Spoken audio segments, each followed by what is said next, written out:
Vamos orar, meus irmãos. Feche seus olhos. Dedique agora. Eu sei que, com toda certeza, alguns, se não todos, já fizeram isso, mas fale ao Senhor.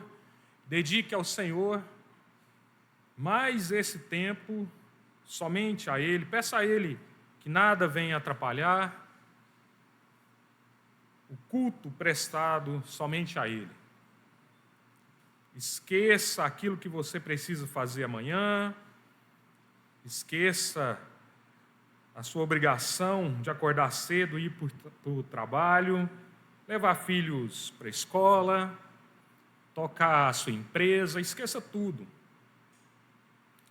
Fale ao Senhor: Deus, estou aqui somente por causa do Senhor. Fale com Ele.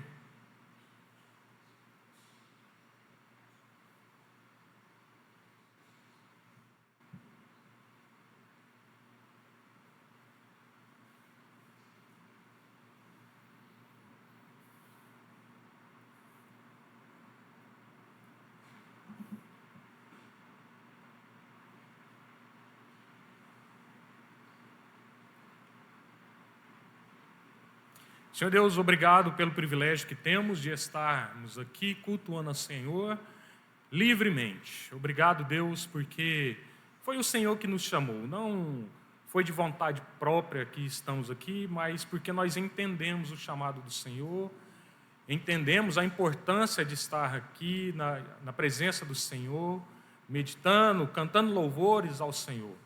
E foi o Senhor, por meio do Teu Santo Espírito, que colocou isso tanto na nossa mente quanto nos nossos corações. Pai, agradeço ao Senhor por todo o cuidado derramado do Senhor sobre a nossa vida, Deus. Queremos dedicar mais uma vez esse tempo somente ao Senhor, por isso não deixe que nada nos atrapalhe, Deus. Não deixe o inimigo das nossas almas nos atrapalhar a ouvir a voz do Senhor, Pai. Assim eu oro agradecido e pedindo ao nome de Jesus, Pai. Amém. Meus irmãos, abram a Bíblia em Gênesis. Gênesis, capítulo 2. Gênesis é o início de todas as coisas, onde nos é narrado a criação, em primeiro momento, a criação de Deus, formação do homem e várias outras histórias. Gênesis, ele é o primeiro livro dos escritos de Moisés. E olha só que interessante, porque Moisés ele não esteve presente em todas as histórias que são narradas aqui, mas nós sabemos que Deus inspirou aquele homem a escrever somente aquilo que Deus mesmo gostaria que ele escrevesse. E isso, nós precisamos de fé para acreditar, né, na Bíblia, porque literalmente é uma loucura. É loucura acreditar na Bíblia. Mas, pelo fato de conhecermos quem é o nosso Deus, nós sabemos que essa loucura, na verdade, ela se chama fé. É Deus que colocou essa fé em nós e entendemos que tudo que está escrito aqui é verdade, aconteceu de verdade. Nós tiramos lições para a nossa vida, nós tiramos aqui desafios também para serem travados. E tudo veio da boca do Senhor. Mesmo Deus escolhendo homens, pecadores, assim como nós, foi Deus que inspirou esses homens a escrever as santas palavras do nosso Senhor. E se nós falamos e confessamos que a Bíblia é a palavra do Senhor escrita para nós, nós precisamos de muita fé para crer naquilo que está escrito aqui. Como crer que um grande peixe engoliu um homem e ele ficou na barriga desse grande peixe por tanto tempo e foi vomitado numa cidade onde ele tinha uma missão? Como acreditar que homens foram jogados na fornalha e dali de dentro eles saíram sem nem mesmo cheirar queimado, nem um tufinho do cabelo deles foi esturricado? Nós, homens, quando fazemos churrasco em casa, é 3 dias para tirar o cheiro da fumaça do churrasco. Então, como acreditar que um homem foi jogado na cova de leões famintos? Porque os leões, quando as pessoas seriam jogadas ali para eles se alimentarem, eles ficavam um período sem alimentação para justamente quando essas pessoas, ao serem jogadas lá, eles tivessem o estímulo de se alimentar daquelas pessoas. E um homem foi jogado e ele saiu amigo dos leões. Como acreditar que um pequeno homem venceu despreparado para a guerra, venceu um homem gigante, um soldado completamente preparado para a guerra, mas aquele pequeno homem venceu. E tantas outras histórias que nós precisamos de fé para crer. Nós precisamos de fé. E é Deus que nos concede essa fé. Quando nós olhamos para a Bíblia, nós somos capazes de tirar várias e várias lições para a nossa vida, desafiadoras, como eu já disse. E eu tenho um desafio para vocês hoje, meus irmãos.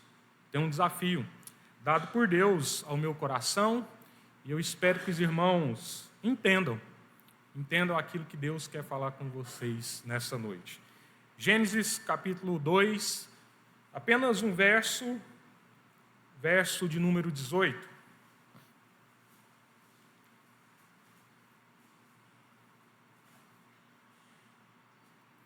Que diz assim: disse mais o Senhor Deus: não é bom que o homem esteja só, far-lhe-ei uma auxiliadora que lhe seja idônea. Somente esse verso. O meu intuito aqui não é, como alguns de nós estivemos no encontro de casais ontem, isso daqui não tem nada a ver, não é uma continuação de ontem à noite, onde o pastor Kilder ministrou a palavra do Senhor, também desafiadora a nós. Eu vou ler novamente. Disse mais o Senhor Deus: não é bom que o homem esteja só, far-lhe-ei uma auxiliadora que lhe seja idônea. Meus irmãos, de fato, Deus criou o homem com o intuito de não viver só. Deus não nos criou para vivermos só. Viver de maneira solitária, isolada de tudo e de todos, se sentindo autossuficiente, sem a necessidade de conviver com outra pessoa. Mas eu sei, eu entendo, e eu também tenho esse sentimento, da importância que é o momento a sós. Um momento sozinho, só você. Creio eu que, se não todos, mas a maioria dos homens aqui gostam e compartilham desse sentimento de gostar de ficar sozinho. Fazendo o quê? Nada. O que nós homens, pelo menos eu, o que nós mais gostamos é de não fazer nada. Nós não gostamos de fazer nada.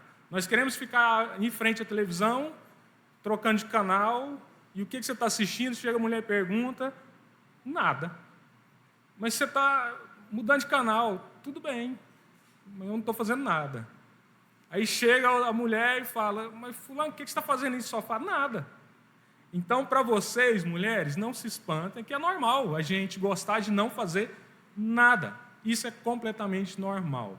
Dizem as más línguas, não sou eu, que um homem casado, feliz, é aquele que consegue ficar pelo menos 1 hora dentro de casa, com toda a família reunida, esposa, filhos, pais, até mesmo alguns amigos entrões, mas que ele consegue ficar pelo menos 1 hora sem fazer nada. Esse é um homem feliz. Os homens compartilham desse sentimento? É melhor não responder se a sua esposa está dizendo. Eu gosto de não fazer nada, mas a expectativa é uma, a realidade é outra. Nós tentamos, mas não conseguimos, porque nós temos as nossas responsabilidades, mas não significa que a gente também não goste de querer um momentozinho ali, quietinho, sem fazer nada. É um sentimento muito bom, mas não estou dizendo que isso significa que nós não amemos a nossa esposa, não amemos os nossos filhos, pais e amigos. Não tem nada a ver. Não estou dizendo que nós que compartilhamos desse sentimento de não gostar de fazer nada, de não ver ninguém, não estou dizendo que a ideia aqui não é viver isolado, sem precisar de ninguém. A ideia não é viver toda uma vida sem ver ninguém. A ideia não é essa. Não é essa. Tá? A ideia não é essa. Quando eu sento no meu sofá, tem uma poltroninha lá, eu sento no sofá, estico as pernas, aí vem o Theo, fala, papai, o que você está fazendo? Nada. Vem o Tiago, papai, o que você está fazendo? Nada. Então vamos brincar se o senhor não está fazendo nada? Eu falei, não, meu filho, eu quero continuar não fazendo nada. Mas isso não significa que eu não ame cada um deles. Né? Não significa isso, porque eu tenho a ciência, eu sei que o ser humano, o homem, mulher, foi criado para conviver. Foi criado para o convívio. No primeiro momento, o homem foi criado para conviver com o próprio Deus. Depois, para conviver com a criação de Deus. Depois, conviver com a mulher que Deus havia feito. E, consequentemente, ele foi criado para conviver com seus semelhantes. Ou seja, na vida, se nós olharmos para a nossa vida, hoje, é normal nós nos aproximarmos de pessoas que compartilham ali, conviver com pessoas que compartilham do mesmo gosto, de hobbies semelhantes ao nosso. Isso é completamente normal. Existem pessoas que às vezes falam assim, nossa, mas aquela panelinha é fechada. Tá, mas é normal, porque aquele grupo todo ali gosta de comer, aquele outro grupo gosta de pescar, aquele outro grupo gosta de fazer nada, ou seja, só tem homem, né? Não gosta de fazer nada. Isso é normal, porque nós gostamos de conviver com pessoas que compartilham dos mesmos hobbies, mesmos gostos. Isso é completamente normal. Mas tudo isso que eu disse aqui, ele se torna banal quando nós compartilhamos de algo muito maior, mas infinitamente maior do que os nossos gostos e hobbies que nós eventualmente encontramos na pessoa que se assemelham aos meus próprios gostos e os meus próprios hobbies. Gênesis 2:18, Deus, ele olha para o homem antes da criação da mulher e ele compara, ele observa como viviam os animais, que cada um deles tinha ali a sua parceira, o seu parceiro. Então Deus diz, olha, não é bom que o homem esteja só. Não é bom que o homem esteja só. Observem que interessante. Antes mesmo do homem se queixar da solidão, eu estou levantando somente uma hipótese aqui, tá? Antes mesmo de Adão falar assim, nossa, eu estou tão sozinho, Deus mesmo, ele acaba com esse problema antes mesmo dele acontecer. Nós sabemos que o lugar onde Adão estava era um lugar completamente diferente e não tem como a gente imaginar como era esse lugar, somente por meio do relato bíblico, porque era um lugar feito por Deus, sem a interferência do homem. Adão não fala assim, não, Deus, ali só podia colocar uma cachoeira. Senhor, ali podia colocar mais algumas árvores frutíferas. Não, foi Deus, sem o auxílio de homem. Ali era um lugar com paz, ali era um lugar agradável de se viver. E, principalmente, o pecado não havia corrompido aquele lugar. Ou seja, Adão, ele não tinha o que se queixar. Adão, ele não poderia olhar para Deus e falar, Senhor, nossa, mas essa água não é tão pura, né? Ela está um pouquinho assim, não está do meu gosto. Mas, Senhor, aqui está muito quente. O Senhor, podia melhorar, né, esse lugar. Mas aquele lugar é conhecido como paraíso, um lugar feito por Deus. Então, Deus, com essa percepção, ou com essa presciência dele, ele declara que a solidão, ou a falta do convívio com os semelhantes, seria algo prejudicial para Adão. Adão como representante da humanidade. Então, Deus cria Eva e o primeiro casal é formado. Então, nós vemos aqui que Deus faz Adão, depois Eva, o primeiro casal é formado, a instituição casamento passa a surgir e não há desculpa para viver só. Mas aí os irmãos podem pensar, não, mas e aqueles que ainda não são casados, ou que nunca irão se casar, porque nós sabemos que existe o dom de celibato. Então, para esses, a solidão é uma desculpa, não é? Pode viver sozinho, solitário, porque não vai casar, eu não sou casado ainda. Nada disso, nada disso. O que eu estou e o que eu trago aqui para os irmãos nessa noite é algo muito maior do que, não maior, mas é algo diferente do convívio que existe, do relacionamento que existe entre homem e mulher como casal, instituído pelo matrimônio. Isso que eu quero trazer, o que eu trago aos irmãos, vai além do relacionamento e convívio entre marido e mulher como casal. Falo do convívio entre os irmãos em Cristo Jesus. Ou seja, falo em relação ao nosso próprio convívio. Irmãos em Cristo Jesus.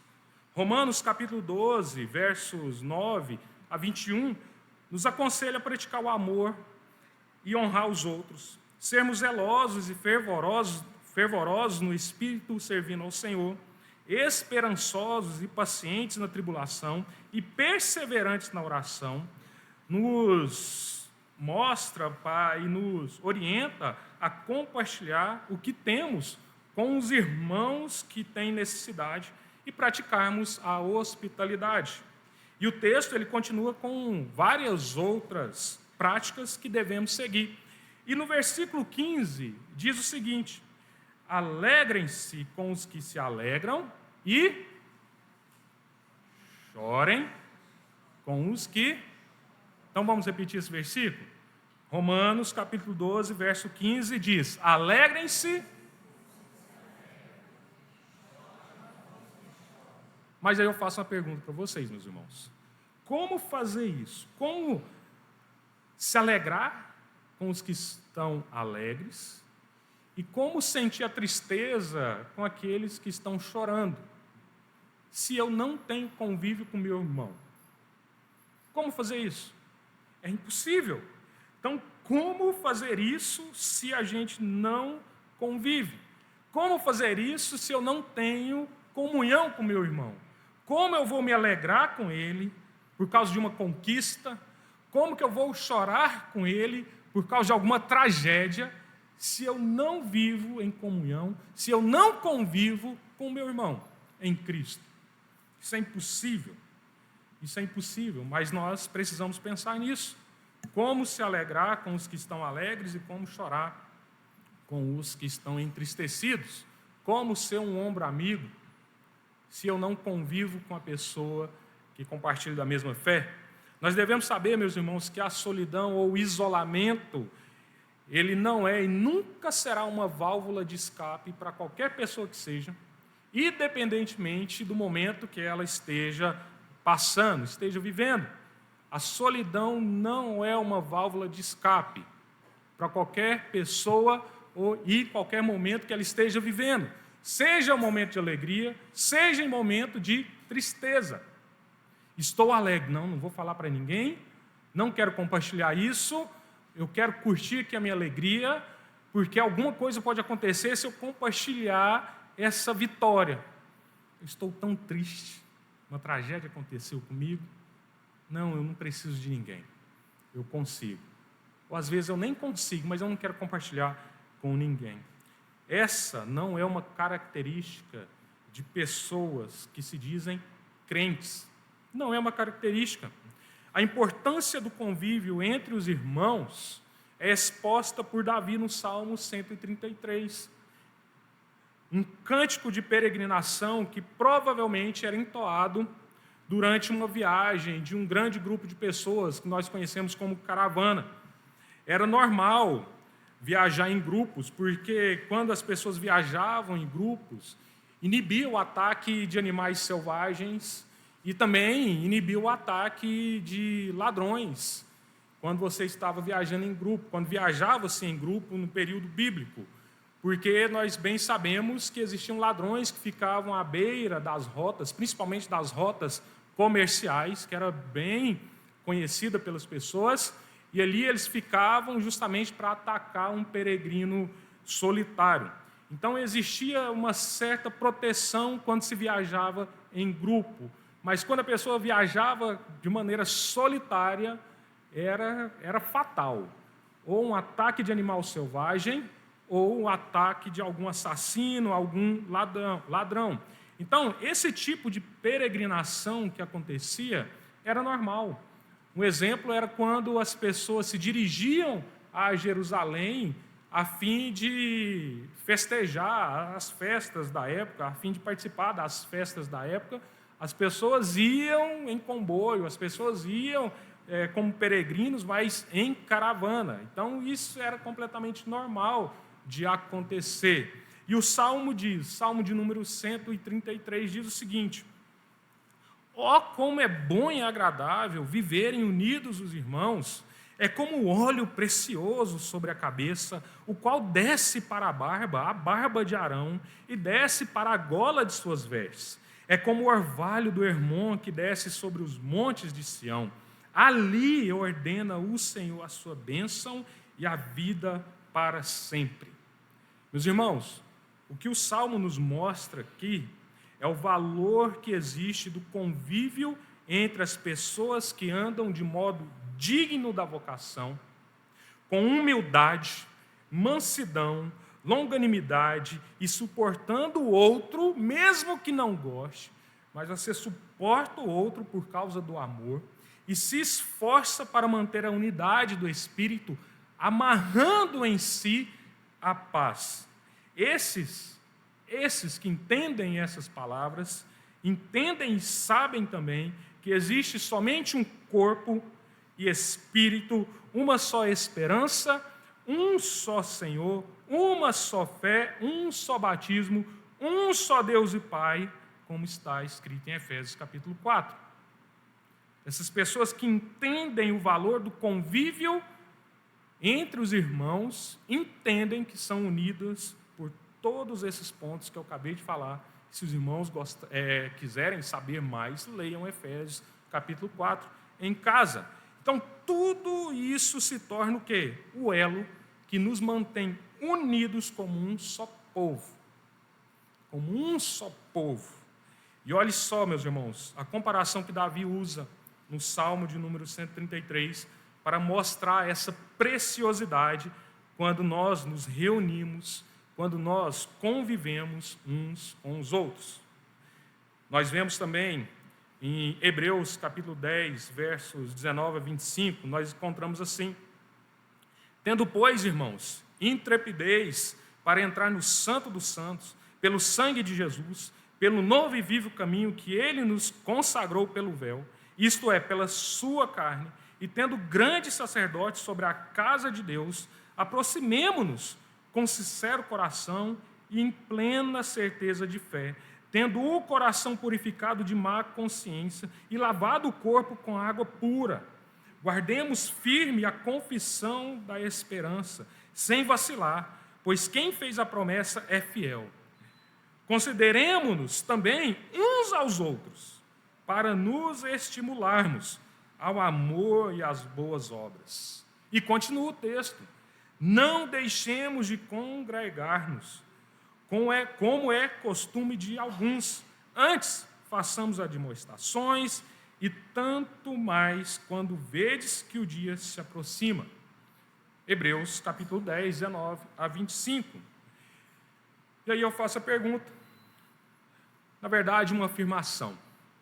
O que você tem de mais precioso e mais importante que compartilhar do mesmo gosto musical, compartilhar do mesmo gosto em relação à comida, maneira de se vestir, hobbies ou qualquer outra coisa que você faça, que faça você gostar de determinada pessoa?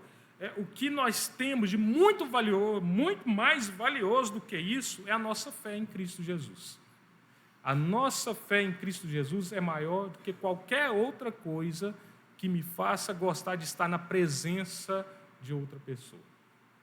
O que nós compartilhamos, que é maior que tudo, é a nossa fé em Cristo Jesus, o nosso Salvador.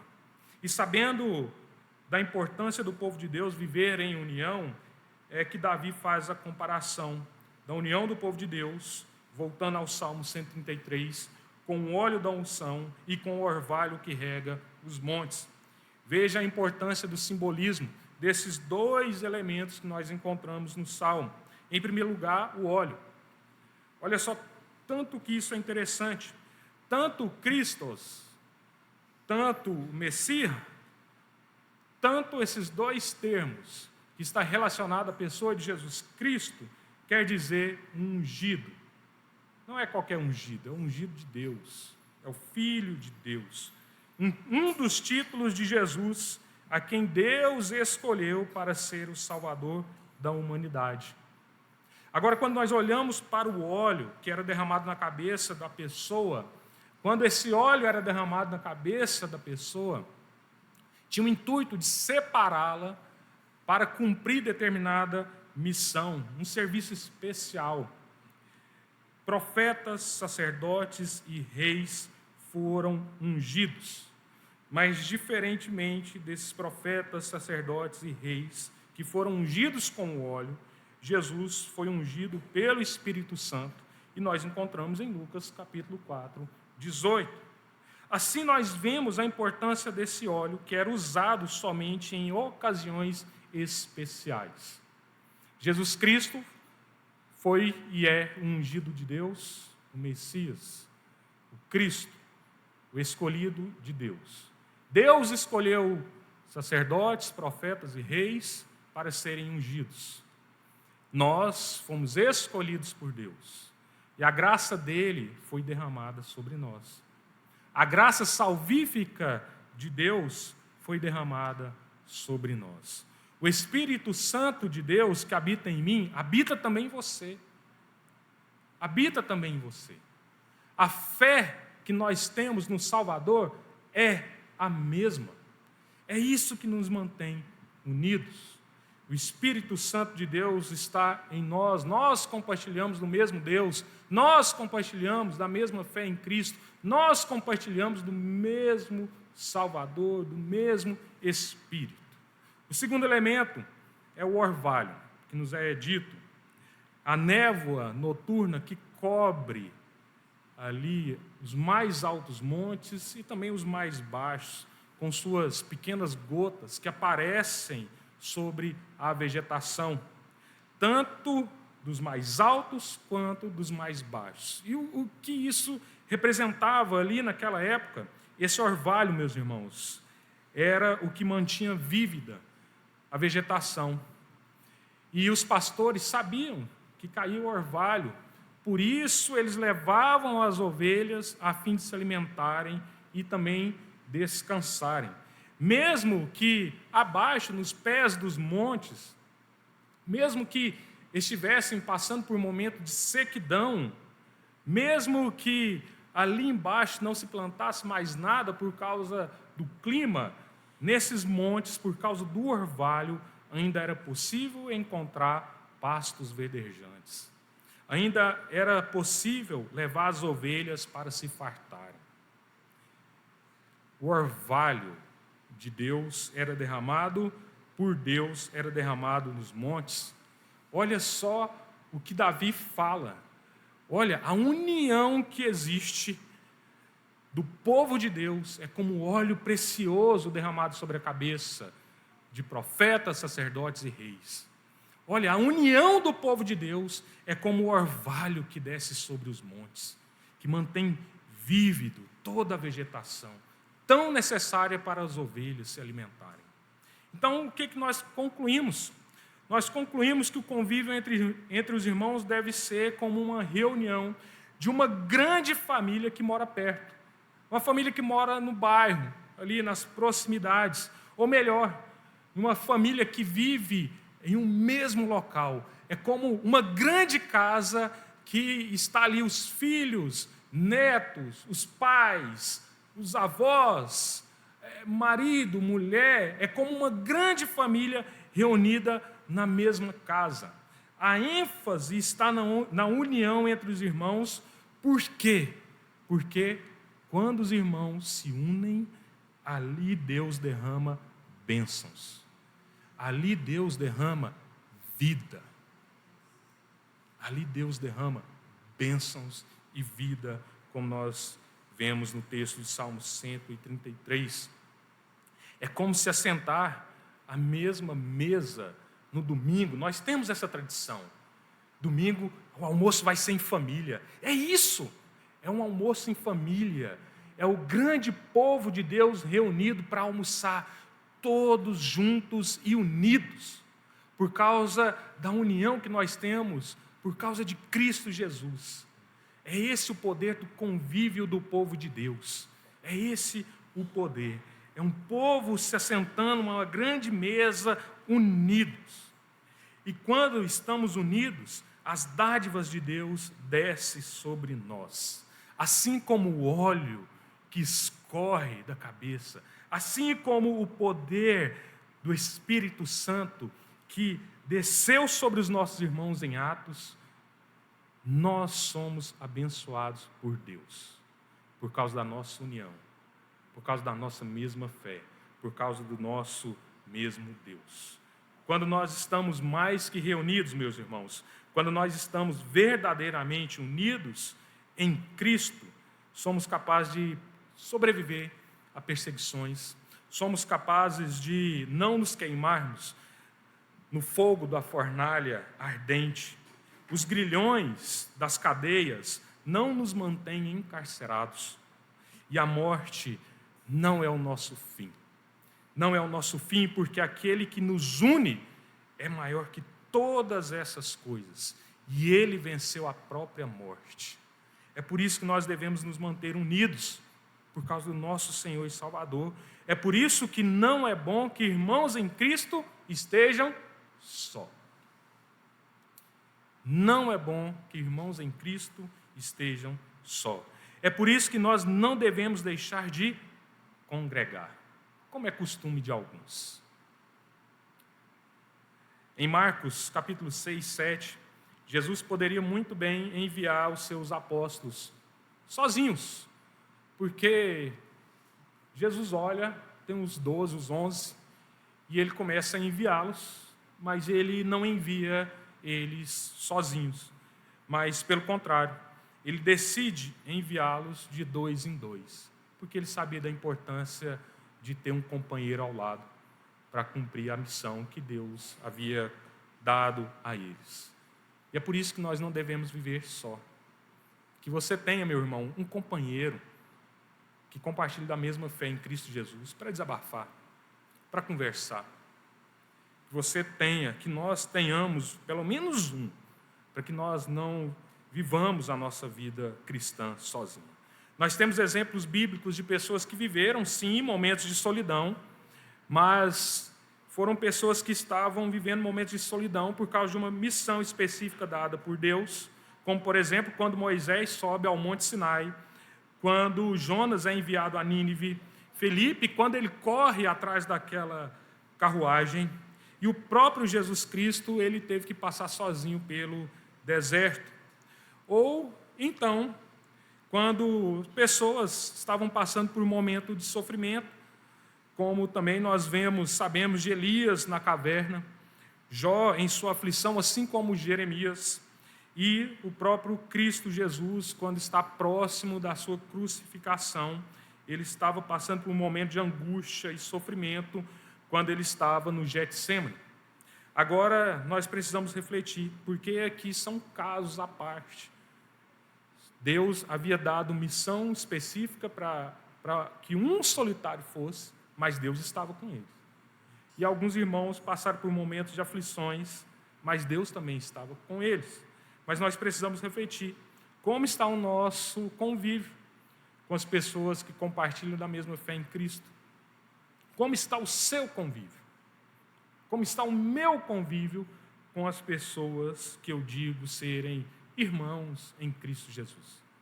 Pare para pensar, como você tem convivido com a pessoa que está ao seu lado? Como você tem convivido com as pessoas que congregam com você? Eu sei, meus irmãos, que na nossa igreja é repleto de ministérios, e bons ministérios, cada um com seu propósito. E aí eu também faço outra pergunta. até aqui, até esse momento, o dia de hoje, você já participou ou já incentivou os seus filhos a participarem de quantos eventos? Pare para pensar. Quantos eventos eu fui este ano? Não por causa do evento, mas para estar junto com os meus irmãos. Pare para pensar.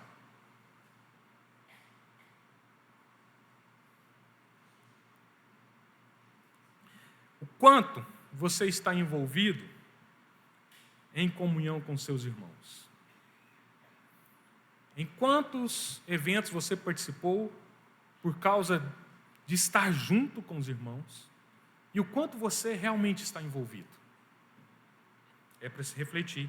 Eu sei que existem alguns eventos para arrecadação de dinheiro, para determinados fins, mas a maioria esmagadora de tudo que nós fazemos, de tudo que os ministérios fazem, o fim é a comunhão.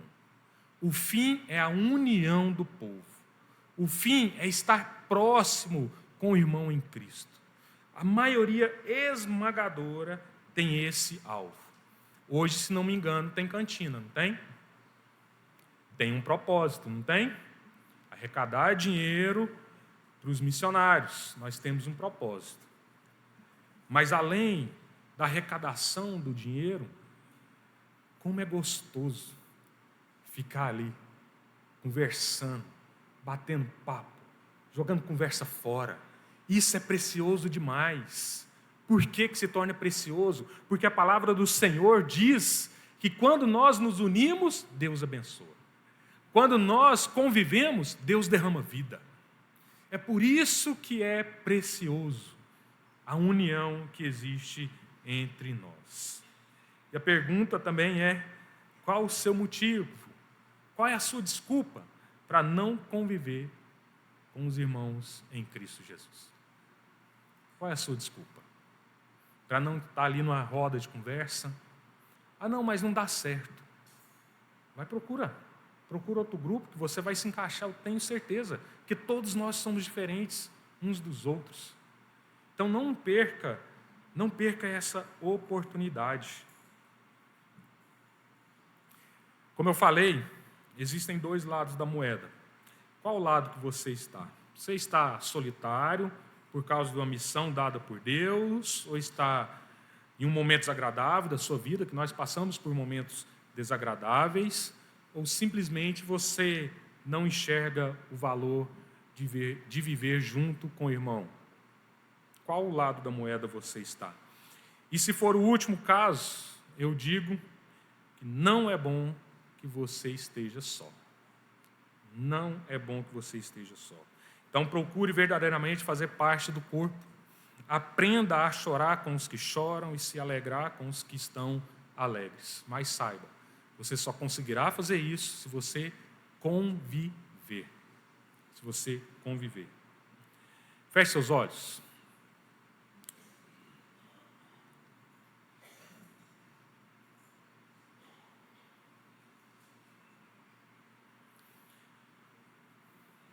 Como eu disse, hoje nós faremos a arrecadação, uma arrecadação especial para os missionários que estão em missão dada por Deus. E muitos desses se encontram, por vezes, solitários, sozinhos, estão longe de seus familiares, amigos, da própria igreja mãe. E com toda certeza eles gostariam de estar no seu lugar, para poder viver em comunhão com os irmãos em Cristo Jesus. Mas, por obediência, muitos estão no meio de pessoas que não compartilham da mesma fé. E pensando nisso, meus irmãos, pensando que existem pessoas que estão cumprindo o chamado, cumprindo a missão de Deus, que gostariam de estar aqui, mas em obediência a Deus, estão longe de casa, vivendo isolados, às vezes. Isolados que eu falo não das pessoas, mas das pessoas que professam a mesma fé. Pensando nisso, você deve valorizar a oportunidade que você tem de conviver com o irmão que está aí ao seu lado. Se você está aqui nessa noite, provavelmente vocês compartilham do mesmo Deus Criador, do mesmo Salvador e do mesmo Deus Espírito Santo, que nos mantém unidos como um só povo. E mesmo que você esteja passando por um momento nada agradável na sua vida, que está te fazendo se afastar de todos, certa vez Jesus Cristo disse em Mateus 28, 20: E eis que estou convosco todos os dias até a consumação dos séculos. Meus irmãos, não sofra sozinho, não viva sozinho, não queira estar sozinho.